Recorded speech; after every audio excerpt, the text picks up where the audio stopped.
Today we are going to discuss a very new topic, that is the fundamental of heat exchanger. So we will discuss in detail about that fundamentals of heat exchanger. Now you can see a cup of tea. So what you can observe is initially the tea is at higher temperature and surrounding air is at lower temperature. So there is a heat exchange takes place between the cold air which is surrounded to tea, and after some time we will observe that the tea temperature is dropping, and you can say after an hour we will observe there is no interaction of heat or no exchange of heat, and that is called heat exchange process. So now we are going to define what is heat exchanger. So heat exchanger may be defined as a mechanical device which transfer heat from hot fluid to cold fluid with maximum rate, with minimum investment, and with minimum running cost. So you can find here that first, for heat exchanger, two fluids are required, that is minimum and maximum two fluids are required. One must be hot fluid, one must be a cold fluid. So temperature difference is available, and when the temperature difference is available, it is a driving potential for heat transfer. Also, when the heat transfer takes place, it is with maximum rate, investment and running cost must be minimum 1. In case of heat exchanger, convection and conduction heat transfer takes place. In the heat exchanger, when the fluid is flowing, its temperature is continuously changing along the length of heat exchanger and along with the time. You can find here some examples of heat exchanger which we can observe in the industry, that include the boiler, superheater, reheater, air preheater, economizer, condenser in the thermal power plant, radiator in IC engine, that is an automobile, oil coolers, oil heaters in case of heat engine, evaporator and condenser in case of VCR system or refrigeration system, regenerator in case of gas turbine power plant, milk chiller of a pasteurizing unit at dairy, water and air cooler or air heater and water heater in the waste heat recovery system, as well as in several industrial processes we find lot many heat exchangers. There are different ways to classify the heat exchanger. Among them, some way are mentioned here. The first way to classify the heat exchanger, that is according to the operating principle, that is nature of heat exchange process. Second is relative direction of fluid motion. Next is design and constructional features. Fourth is physical state of fluid, etc. So now onwards we will discuss about these 4 ways to classify the heat exchanger. Now the first way to classify the heat exchanger, that is according to the operating principle, or you can say according to the nature of heat exchange process, or according to, you can say, heat transfer process. So according to the heat exchange process, we will find there is a direct contact type of heat exchanger and non-contact type of heat exchanger. So if we talk about direct contact type of heat exchanger, the examples you can see the cooling tower, condenser, direct contact type of feed water heater. But when we'll talk about non-contact type of heat exchanger, we'll also find there are 2 subtypes that include the recuperator and regenerator. So in the regenerator, we will find the example of open hearth furnace, glass melting furnace, air heater of a blast furnace, IC engine and gas turbine plant. If we talk about recuperative type of heat exchanger, we will find automobile radiator, condenser and evaporator of refrigeration system, oil heater, intercooler air preheater, evaporator of ice plant, milk chiller of pasteurizing unit, etc. Now first we will discuss about direct contact type of heat exchanger. It is also known as a contact type, or it is known as direct contact type of heat exchanger. The name itself suggests that there is a direct mixing or direct contact between two fluids. So the examples are given here, that includes cooling towers, condenser, direct contact type of feed water heater, etc. You can find the major advantage of this direct contact type of heat exchanger is that the rate of heat transfer is maximum in this case. But if we talk about limitation, here there is a mixing of two fluids, and when there is a mixing of two fluids, it is always not desirable. Like if we are talking about water and oil, or you can say oil and milk, or milk and water. If they both are mixed together, it is not desirable at all.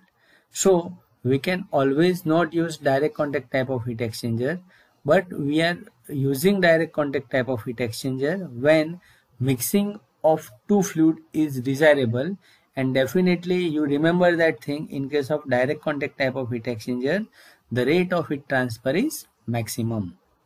You can see the figure of direct contact type of heat exchanger, that is cooling tower. You can see from the top the water is sprinkled and that is moving in downward direction, and the air is moving in upward direction. So there is a direct heat exchange takes place between the air and water.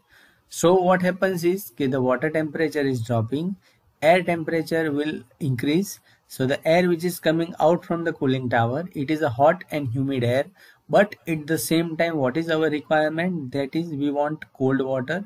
So now the cold water is collected at the bottom and that is supplied to the plant.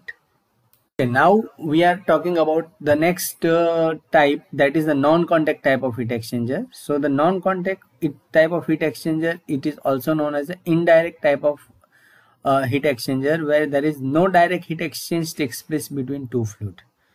So when there is a no direct heat exchange takes place between two fluid, definitely the heat transfer rate is affected, and this is used when mixing of two fluid is not desirable. And this non-contact type of heat exchanger includes regenerator and recuperators. So now we have to discuss about regenerators and recuperators. You can see this is an example of regenerator. You can see the wheel which is rotating one, and on top side you find hot gases are entering, and from bottom side the cold gases are entering. So in the wheel there is a matrix structure. So hot gas, when it is entering, they are leaving with some heat, and when the wheel will rotate, the hot gas part or the part which is at higher temperature, that is come in contact with the cold gas region. Because of that, the cold gas will absorb the heat and the heat transfer is continuous. So what you will observe here is there is no continuous heat transfer takes place. The wheel is rotating and then heat transfer is possible. So we will observe there is an intermittent heat transfer. As we had discussed, same thing is mentioned here. The hot fluid passes through a certain medium that is called matrix. The hot fluid is passing through one side of matrix and energy is stored into that, that is heat is stored into that. When it will rotate, the heat energy that will be given to the cold fluid, and because of that the heat transfer takes place. The operation of this regenerator is periodic, and there is definitely some mixing of the both the fluid, but the major advantage is that it is having a quick response to the load variation, and the minimum pressure drop takes place, as well as it has a very high efficiency.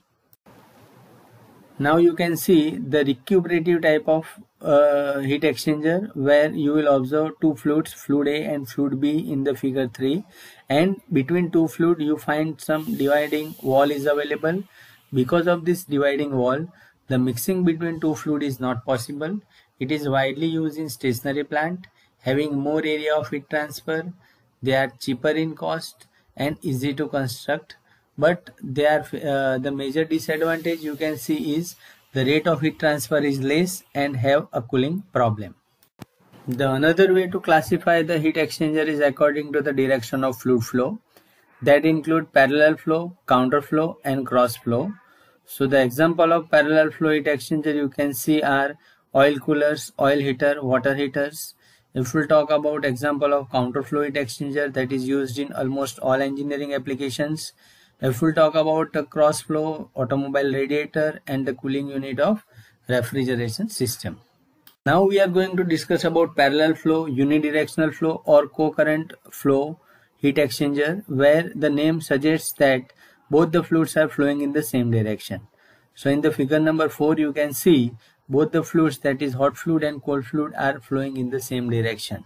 The THI and THO that indicate the hot fluid inlet and outlet temperature, and TCI and TCO that indicate the cold fluid inlet and outlet temperature. On the left side you can see the temperature variation along the length of the heat exchanger, where you find that the hot fluid temperature is dropping from THI to THO, and the cold fluid temperature rises from TCI to TCO, that is TC1 to TC2. So here you can see delta T1 and delta T2, that is you can see difference of TH1 minus TC1 and TH2 minus TC2. So here in no case you will observe that TC2 is higher than TH2. So what we had discussed in that previous figure, same thing is mentioned here. In case of parallel flow heat exchanger, both the fluids are flowing in the same direction. But since in this type of heat exchanger needs a larger area for heat transfer, and generally because of that only it is rarely used. Now the second kind of heat exchanger is counterflow or counter current flow type of heat exchanger, where from the figure number 5 you can see both the fluids are flowing in opposite direction to each other. Again THI and THO, that is hot fluid inlet and outlet temperature, TCI and TCO, that is a cold fluid inlet and outlet temperature. The left side you can see the temperature variation along the length of the heat exchanger, where you can see that the cold fluid temperature is rising from TCI to TCO or TC1 to TC2, whereas the hot fluid temperature is dropping from THI to THO or TH1 to TH2. But from this graph you can see that TCO is more than THO, means cold fluid temperature at outlet is more than hot fluid temperature at outlet, and that is possible in this case. And because of that we can tell that in case of counterflow heat exchanger, the rate of heat transfer is higher compared to the parallel flow heat exchanger. So what we had discussed, the same thing is mentioned here. In case of counterflow heat exchanger, both the fluids are flowing in opposite direction and temperature variation is also shown there. Now you can see in the figure number 6, it is a cross flow heat exchanger, where figure number 6a is telling that the tube flow is unmixed as well as the cross flow is also unmixed, means there is a no mixing takes place between tube flow and cross flow, as well as there is no mixing takes place between cross flow on either side or tube flow on either side.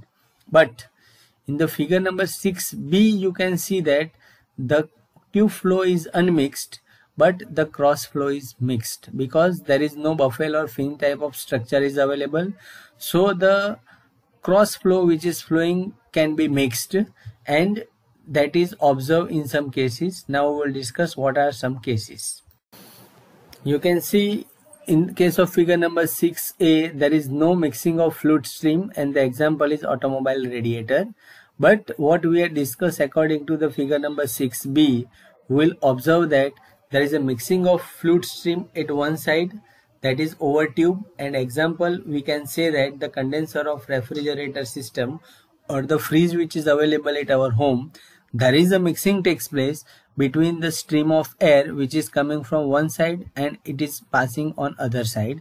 So in that case the mixing is possible.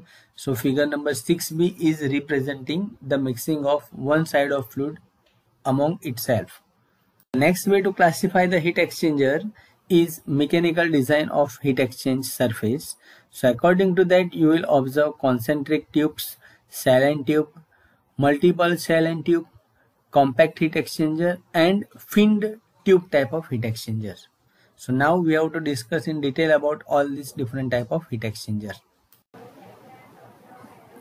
So now we are talking about concentric tube type of heat exchanger. So you can see the fluid A is flowing through one tube and fluid B is flowing from the other tube, and both the fluids are flowing in the same direction, that is a parallel flow heat exchanger.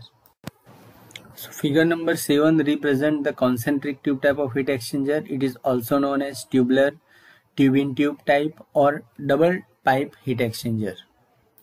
Now the most important type of heat exchanger which we observe widely in the industry, that is saline tube type of heat exchanger. So here you can see from one side, from top side, the fluid is entering, that is from cell side, and it is leaving out from the other side, that is cell outlet.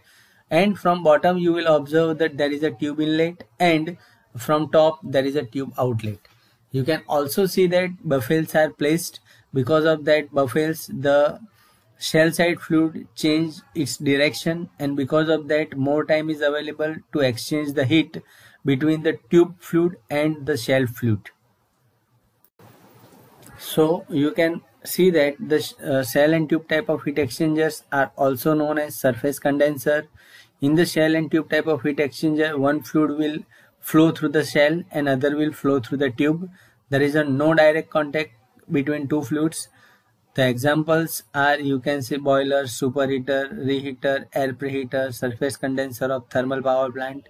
And in this case you may find that there is multi-pass either on shell side or on tube side or on both the side. Means you can say there is a single shell pass, number of tube pass, or number of shell pass and number of tube pass. So if number of passes are increased, in that case rate of heat transfer will increase, and because of that maximum output is possible. Now we are talking about compact heat exchanger. So these are special type of heat exchanger in which heat transfer surface area per unit volume is very large. This is generally employed when convective heat transfer coefficient associated with one fluid is much smaller than that of associated with the other fluid. Generally it is cross flow type of heat exchanger. Now we are talking about finned tube type of heat exchanger. So whenever we want maximum heat transfer, in that case we have to go with the finned type of heat exchanger where extended surfaces are placed to increase the total heat transfer area, and because of that the heat transfer will increase. The heat exchangers are used in IC engine cylinder, gas turbine, refrigerator, electronics equipment, air conditioning system, as well as in case of radiators of automobile. The next way to classify the heat exchanger, that is according to the physical state of fluid, that include the condenser and evaporator. Figure number 9 is talking about the temperature variation along the condenser of thermal power plant, where you find that there is no variation in the hot fluid temperature, but the cold fluid temperature is continuously increasing.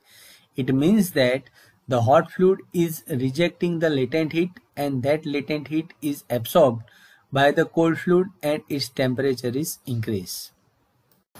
You can see the same thing here. In the condenser, the temperature of hot fluid remains same for the entire length of the heat exchanger, but the temperature of cold fluid increases gradually along the length of heat exchanger. So hot fluid rejects the latent heat and that is absorbed by the cold fluid. And what we have discussed, that is the case of condenser of thermal power plant. Now you can see the second important case of evaporator of thermal power plant, that is a boiler. So what you will observe here is the hot fluid temperature is continuously decreasing, but there is no change in the cold fluid temperature. Means in case of thermal power plant, the hot flue gases are continuously rejecting the heat, and that heat will be absorbed by the boiler as a latent heat, and the water which is available into the boiler tubes, that will be converted into steam, and that is utilized in the thermal power plant. In evaporator, the temperature of the cold fluid remains same, whereas the hot fluid temperature drops, and we are talking about boiler of the thermal power plant.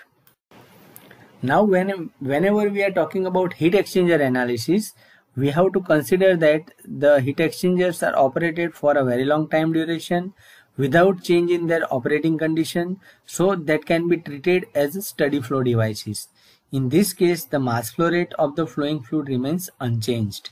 If the fluid which is flowing, that is not undergoing any kind of phase change, then according to the first law of thermodynamics and according to the steady flow energy equation, the rate of heat transfer from the hot fluid, that is equals to the rate of heat transfer to the cold fluid, that is heat lost by the hot fluid, that is considered as equals to heat gain by the cold fluid.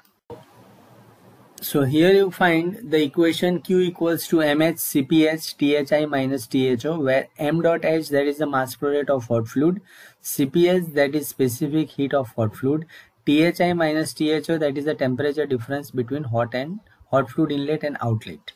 that is equals to m dot c CPC TCO minus TCI. That m dot c, that is the mass flow rate of cold fluid, CPC, that is the specific heat of the cold fluid, TCO minus TCI, that is the temperature difference of cold fluid, and that is also equals to UA delta Tm, that is overall heat transfer coefficient, area, and LMTD, that is logarithmic mean temperature difference.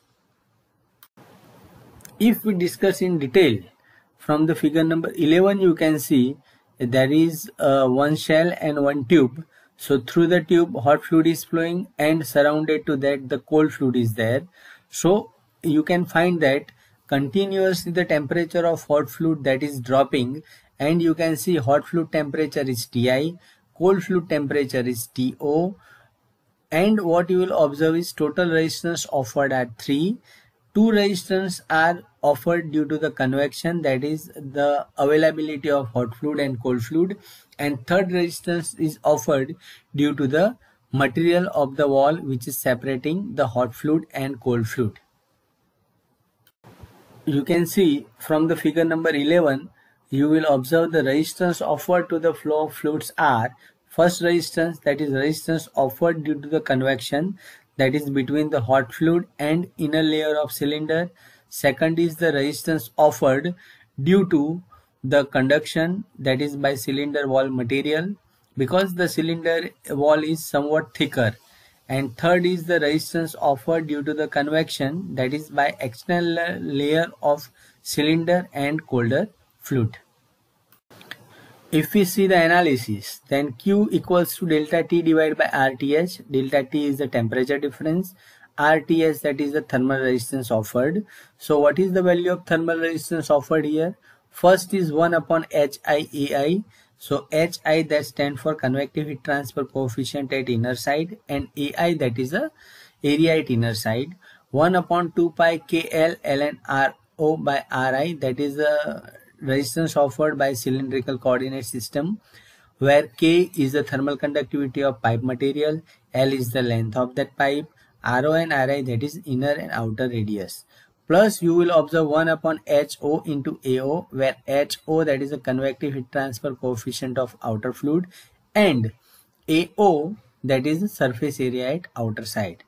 And you will observe that if we'll go ahead for the simplification, you will see equation number 2 and 3 are available, that is talking about the resistance values offered.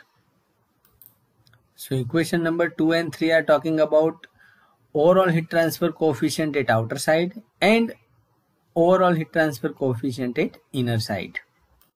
When the heat exchangers are operated for longer time, what we will observe is after certain period of operation for a heat exchanger, its surfaces are subjected to deposition of fluid impurities, chemical reaction between the fluid and wall material, rust formation, etc. And because of that, its performance will be deteriorated and the resistance offered that will be different. And so we are considering one factor that is known as the fouling factor, RF.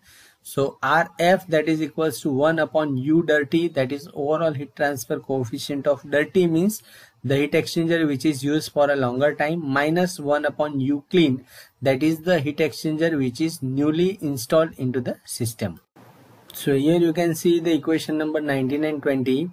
They are talking about the overall heat transfer coefficient at inner and outer side by considering the fouling factor, and based on the experience of the manufacturers and user, the Tubular Equipment Manufacturer Association, that is called TEMA, prepared the table for RF, and they are available in all standard handbooks.